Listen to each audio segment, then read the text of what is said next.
Hi everyone! Welcome to Kids Corner number 3. Today is the story of Sarah. We are going to begin learning about the great family. And in that great family, there was a mother and a father. Of course, not all families look like that, and that's okay, because a family is a family, no matter who is a part of it. Sarah is the mother of the great family. And this also includes the complicated relationship between Sarah, Hagar, Abraham, and God. Sometimes Bible stories are complicated, and sometimes things happen in them that are not right or fair, but we can still learn important lessons from hearing them, and we can think about the best ways that we can be loving people today when we read these very old stories. So let's take a deep breath, because we need to be ready.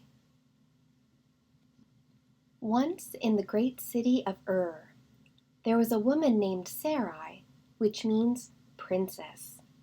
In the same city, there was a man named Abram. They met and fell in love. They traveled to many new places. God showed them the way. All their lives, they lived in tents. Sarai was beautiful, especially when she was very old. Once they went to Egypt, and the king of Egypt, called the Pharaoh, wanted to marry her. When he discovered that she had already chosen to be married to Abram, Pharaoh made them both leave. They went back to the land of Canaan, to Hebron, where they pitched their tent for the last time. Abram and Sarai had been married for a long time, but they had no children. God had promised them that they would be the mother and father of a great family. But how could that be with no children? This made Sarai worry. Finally, she told Abram to take a second wife, which was a custom in those days. Abram took Hagar, Sarai's helper, for a second wife. When Hagar was about to have a baby, Sarai became angry because she wanted to be the mother. Hagar was afraid, and she went away into the wilderness.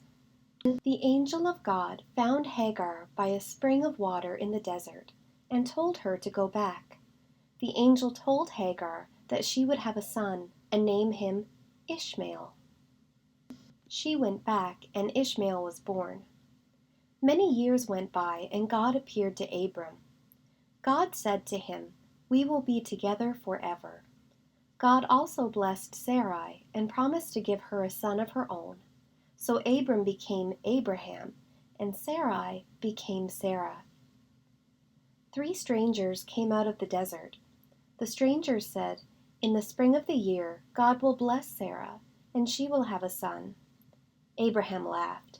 Sarah, who was standing by the door, laughed too, because she believed she was too old. Sarah did have a son. She named him Isaac, which means laughter.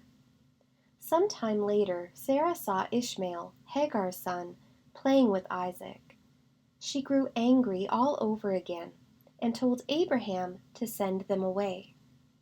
The next morning, Abraham gave Hagar and Ishmael some bread and water and sent them into the desert. When they had nothing left to eat or drink, the baby Ishmael began to cry, and God heard him. An angel came to Hagar and told her to open her eyes. When she did, she saw a well of water.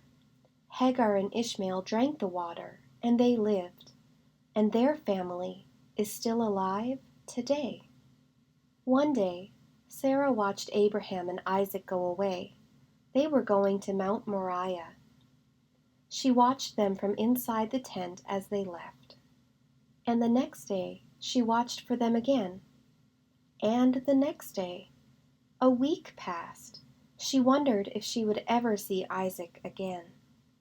Finally, she saw them coming back and went out to greet them. It was good to have them home again. Then Sarah, full of many years, died, and Abraham buried her in the cave at the end of his new field by the trees. Isaac married Rebekah, and they had twins, and the great family began to grow.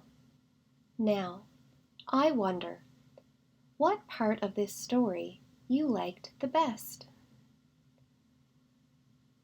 I wonder what part of this story is the most important. I wonder what part is about you, or is especially for you. I wonder if we can leave out any of the story and still have all that we need.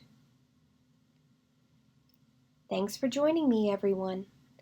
Please remember to have an adult in your house send along a picture of your artwork, whether that's a drawing or something you've colored or painted or sculpted out of clay or Play-Doh about this story, and then I can put it on our Facebook page for our church family so we can all see the work that you've done.